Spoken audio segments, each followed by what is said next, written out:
Talvez a maioria das pessoas não tenha percebido, mas a última semana revelou fortes indícios de que a situação de Jair Bolsonaro, após deixar o poder, está ficando complicada.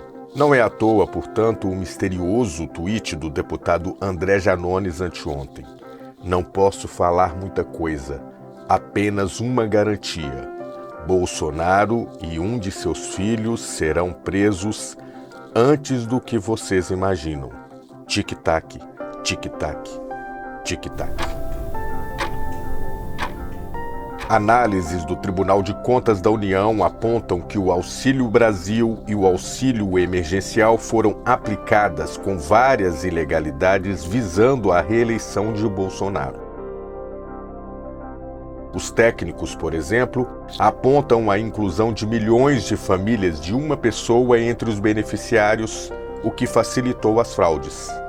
O empréstimo consignado também foi usado como arma por votos, sem considerar seu potencial explosivo sobre as finanças de dezenas de milhões de brasileiros nos próximos meses, quando o empréstimo deverá ser pago. O TCU calcula que pelo menos 3,5 milhões de famílias teriam recebido o Auxílio Brasil de forma fraudulenta. Um outro sinal das fraudes está nas próprias entrevistas dos membros da equipe de transição do presidente eleito Lula. Em vários momentos, claro que sem ainda dar detalhes muito precisos, pois a investigação está em andamento, mas em vários momentos eles indicam o uso corrupto do cargo por Bolsonaro na tentativa desesperada de reeleição. Tereza Campelo, ex-ministra e integrante do Grupo da Assistência Social, falou em fortes indícios de abuso de poder econômico. Ao longo desse ano, coincidentemente, um ano eleitoral, o aumento das famílias com mais de 2 pessoas foi de 21%. O aumento de pessoas cadastradas morando sozinho foi de 200%. Benefícios pagos em duplicidade, erros de exclusão gigantescos, deturpação de dados do cadastro único prejudicando todos os programas do usuário, para além da incompetência, do desgoverno, do completo descaso com as políticas públicas, esse governo também agiu com má fé. O governo deveria ter tomado medidas, não tomou nenhuma medida às vésperas das eleições, no ano eleitoral, exatamente porque era eleição na nossa avaliação, e agora, passada a eleição, solta todo um conjunto de medidas para fazer a averiguação desses unipessoais.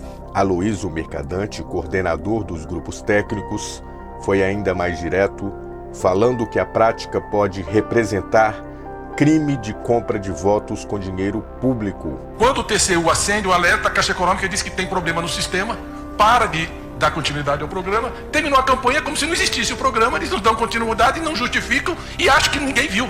Nós vimos, estou dizendo para a Caixa Econômica Federal e para esse ministério, para esse governo, nós vimos e vamos representar ao Ministério Público, à CGU, ao TCU e aos órgãos de controle, porque precisa ter uma rigorosa apuração.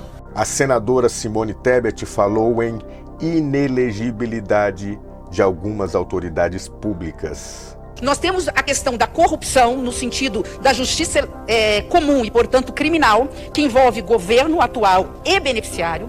E nós temos uma questão de crime eleitoral que precisa ser analisada. Nós, como servidores públicos nomeados, nós temos, sob pena de crime de prevaricação, em tendo suspeitas ou indícios de levar às autoridades competentes e vamos fazer se chegar. Então, chegar uma relação e denúncia, nós estaremos encaminhando para o Ministério Público, para a CGU, para a Justiça Eleitoral e para as autoridades cabíveis. E o processo pode gerar, inclusive, inexigibilidade de algumas autoridades públicas.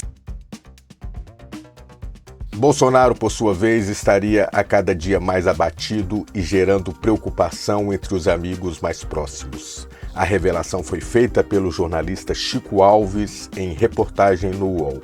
Desde a derrota no segundo turno da eleição, vencida por Lula, ele vem demonstrando o comportamento passivo, sem a energia ou as explosões de fúria que sempre foram características. Ele acreditava que haveria alguma mudança no quadro político por conta das manifestações à porta dos quartéis e nas rodovias, mas acho que percebeu que não tem jeito, disse um dos amigos ouvidos pela reportagem.